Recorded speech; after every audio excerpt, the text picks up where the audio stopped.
أعوذ بالله من الشيطان اللعين الرجيم. بسم الله الرحمن الرحيم. الحمد لله رب العالمين بارئ الخلائق أجمعين باعث الأنبياء والمرسلين والصلاة والسلام على حبيبه وخيرته حافظ سره ومبلغ رسالاته أبي القاسم محمد وآله الطيبين الطاهرين المعصومين المظلومين لا سيما بقية الله في الأرضين روحي وأرواح العالمين لتراب مقدمه الفداء واللعن الدائم على أعدائهم أجمعين من يومنا هذا إلى قيام يوم الدين. أما بعد فقد قال علي عليه السلام: يا ابن آدم إذا رأيت ربك سبحانه يتابع عليك نعمه وأنت تعصيه فاحذره.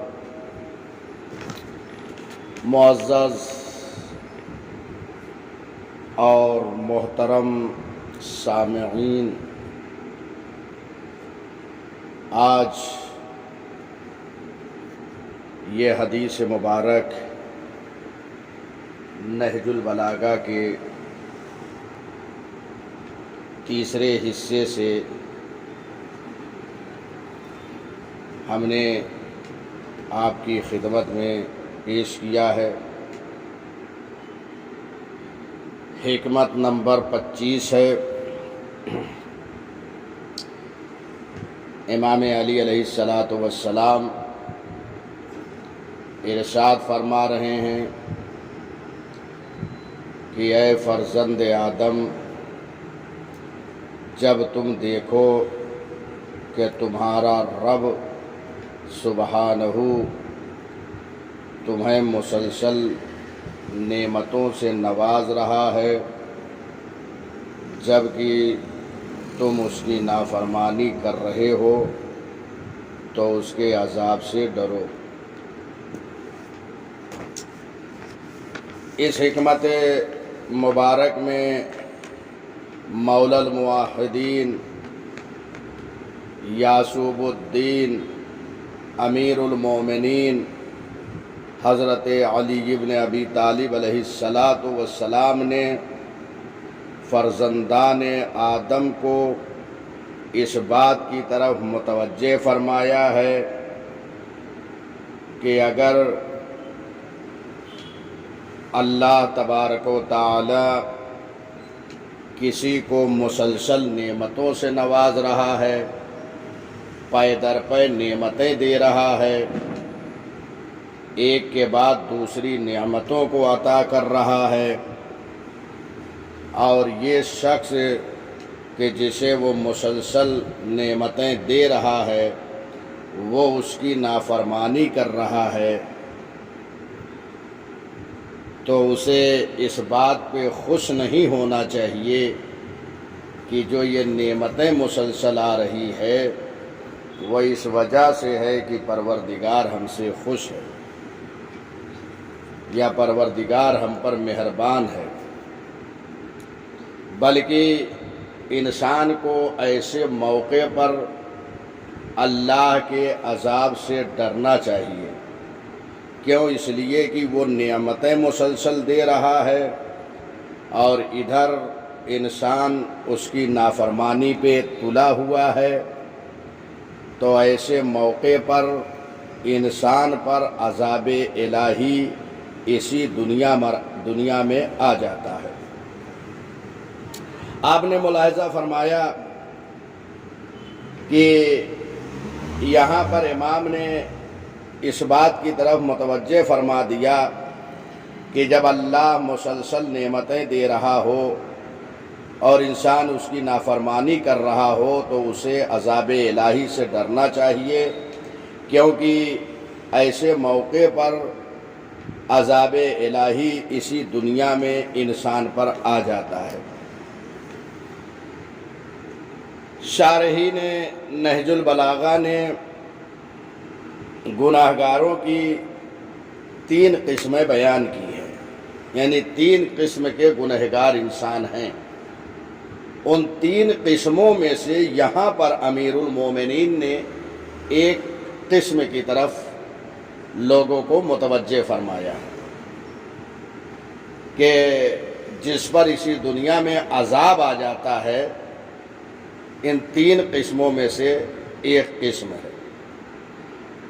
پہلی قسم وہ ہے گنہگاروں کی جو گناہ کرتے ہیں لیکن ان کے گناہ کم ہوتے ہیں اور نیکیاں زیادہ ہوتی ہیں، تو پروردگار اس کے گناہوں کے عوض میں اسی دنیا میں اسے سزا دے دیتا ہے تاکہ وہ محشر میں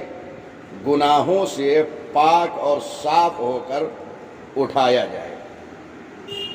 ایسے شخص کی نیکیاں زیادہ ہیں اور گناہ کم ہیں،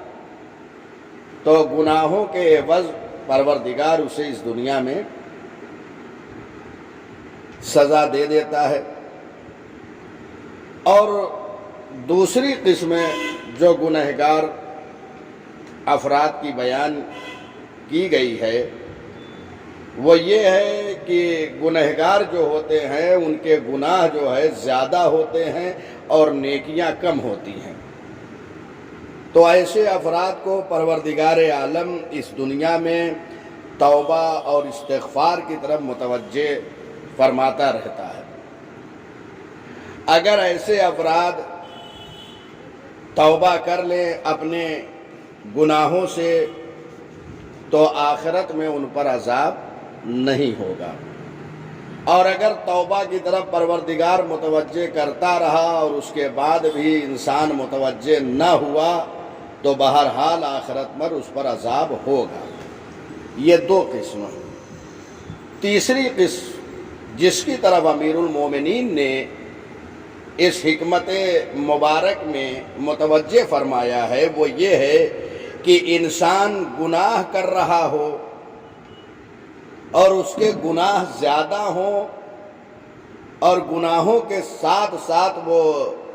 سرکشی بھی کرتا ہو، تو ظاہر سی بات ہے کہ ایسے افراد جن کے گناہ زیادہ ہوں اور گناہوں کے ساتھ ساتھ وہ سرکشی کر رہے ہوں اور ایسے اشخاص پر پروردگار نعمتوں کی بارش کر رہا ہو، مسلسل اسے نعمتوں سے نواز رہا ہو اور وہ معصیت و سرکشی پر اترا ہو، تو ایسے افراد پر اسی دنیا میں عذاب آ جاتا ہے۔ یہ تیسری قسم ہے جس کی طرف امیر المومنین حضرت علی بن ابی طالب علیہ السلام نے متوجہ فرمایا، تو آپ نے ملاحظہ فرمایا۔ اور وہ گنہگار جن کے گناہ زیادہ ہیں اور سرکش بھی ہیں، آپ نے تاریخ میں بہت سارے ایسے بادشاہوں کا ذکر پڑھا ہوگا کہ جنہوں نے طغیان کیا، سرکشی کیا، ان کے گناہ بھی زیادہ تھے، تو پروردگار عالم نے ایسے افراد پر دنیا میں عذاب بھیج دیا ہے۔ اور اس کی مثال آپ دیتے رہتے ہیں اور سنتے بھی رہتے ہیں کہ فرعون ایک گنہگار ظالم بادشاہ، سرکش بادشاہ جو مخلوق خدا پر ظلم کرتا تھا اور پروردگار اسے نعمتوں سے بھی نواز رہا تھا، تو آپ نے دیکھا کہ ایسے شخص پر دنیا ہی میں عذاب آ گیا۔ اور بہت سے بادشاہ زمانے سابق میں گزرے ہیں، یا ابھی حال ہی میں بہت سے بادشاہ اس دنیا سے واصل جہنم ہوئے جو مخلوق خدا پر ظلم کرتے رہے ہیں، اور اللہ نعمتوں سے انہیں نوازتا رہا تو یہ سمجھتے رہے کہ پروردگار نے انہیں مہلت دے رکھی ہے۔ اور اس زمانے میں بھی بہت سے ظالم بادشاہ اس وقت اللہ کی مخلوق پر ظلم کر رہے ہیں اور اللہ انہیں نعمتوں سے بھی نواز رہا ہے۔ تو ظاہر سی بات ہے کہ ایسے بادشاہوں کو بھی تاریخ کے گزشتہ ظالم حکمرانوں کو نظر میں رکھنا چاہیے۔ اور ابھی ماضی قریب میں بہت سے بادشاہ ایسے ہیں جن پر عذاب اسی دنیا میں آیا ہے، لوگوں نے مشاہدہ کیا ہے۔ لہٰذا یہ عبرت ہیں ان بادشاہوں کے لیے، ان حکمرانوں کے لیے جو اللہ کی معصیت کر رہے ہیں، مخلوق خدا پر ظلم کر رہے ہیں، سرکشی کر رہے ہیں اور اللہ انہیں نعمتوں سے نواز رہا ہے۔ تو یاد رکھیے کہ یہ پروردگار انہیں مہلت دے رہا ہے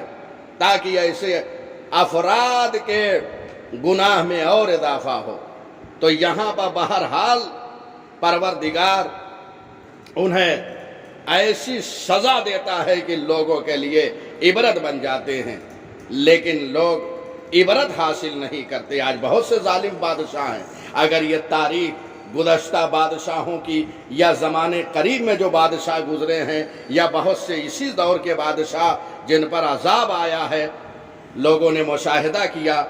تو انہیں چاہیے کہ جو اس وقت حکمراں ہیں اور ظلم کر رہے ہیں اللہ کی مخلوق پر، انہیں عبرت حاصل کرنا چاہیے۔ بہرحال یہی وہ تیسری قسم ہے جس کی طرف امیر المومنین نے اشارہ فرمایا ہے، اور یہ صرف بادشاہ نہیں بلکہ غیر بادشاہ، اگر انسانوں میں لوگ اللہ کی نافرمانی کر رہے ہوں اور وہ مسلسل نعمتوں سے نواز رہا ہو اور یہ سرکشی کر رہے ہوں، تو ایسے انسانوں کو اگرچہ بادشاہ نہ ہو تب بھی پروردگار ان پر عذاب بھیج دیتا ہے۔ بہت سے ظالم گزرے ہیں، بہت سے ظالم ہیں جو بادشاہ نہیں تھے، حاکم نہیں تھے، فرما روا نہیں تھے، لیکن ان پر عذاب دنیا میں آیا۔ بہرحال اسی کی طرف مولا نے متوجہ فرمایا ہے۔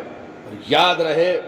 کہ قرآن مجید میں اس مطلب کی طرف اشارہ کیا گیا ہے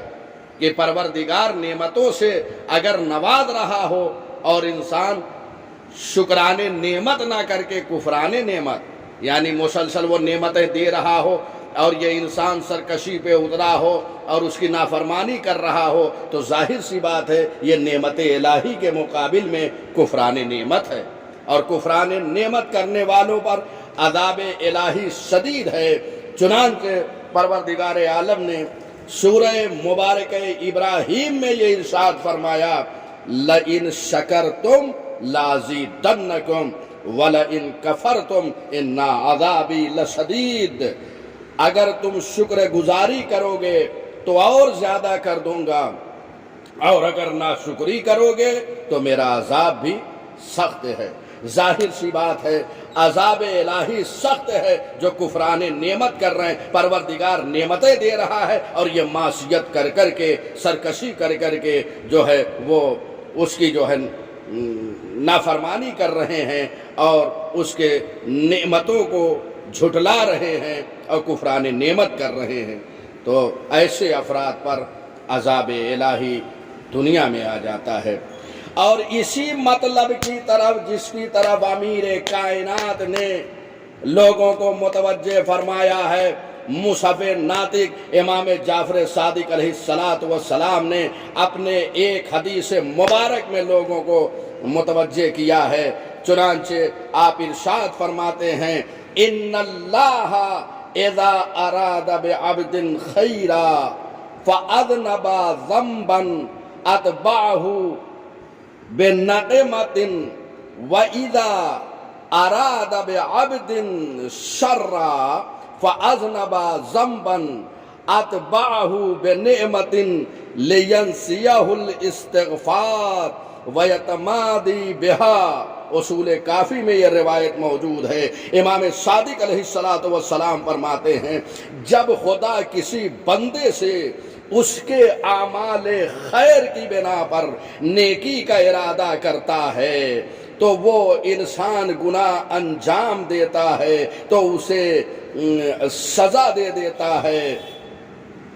وہ توبہ کی طرف متوجہ ہو جاتا ہے، یعنی پروردگار اسے ایسی سزا دے دیتا ہے یا اسے ایسی چیز میں مبتلا کر دیتا ہے کہ وہ متوجہ ہو جاتا ہے کہ مجھ سے غلطی ہو گئی، مجھ سے گناہ سرزد ہوا، مجھے توبہ کر لینا چاہیے۔ چنانچہ ایسا انسان توبہ کر لیتا ہے، کیوں؟ اس لیے کہ اللہ نے اس سے خیر کا ارادہ کیا ہے۔ تو ایسا انسان جس سے اللہ خیر کا ارادہ کر رہا ہو، جب وہ معصیت انجام دیتا ہے تو پروردگار اسے کسی ایسی مصیبت میں مبتلا کر دیتا ہے کہ اس مصیبت کے ذریعے سے وہ متوجہ ہو جاتا ہے کہ مجھے توبہ کر لینا چاہیے۔ اور جب پروردگار کسی بندے سے اس کے اعمال کی وجہ سے، اس کے برے اعمال کی وجہ سے اس سے بدی کا ارادہ کرتا ہے تو ظاہر سی بات ہے وہ گناہ انجام دیتا ہے انسان، تو اس کے لیے وہ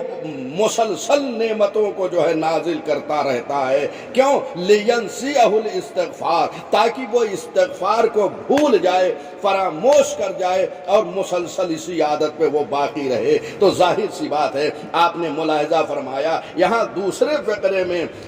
امام نے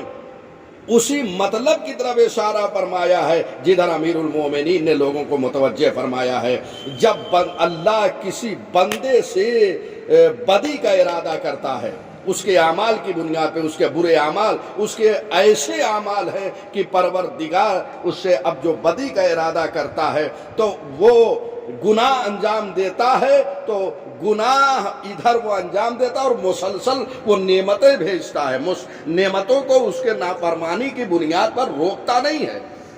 تو اب ایسا انسان شاید یہ سمجھ بیٹھے کہ پروردگار مجھ پہ مہربان ہے، مجھ سے بہت خوش ہے، مجھ سے وہ راضی ہے۔ ہرگز نہیں، یہ اس لیے ہے کہ تم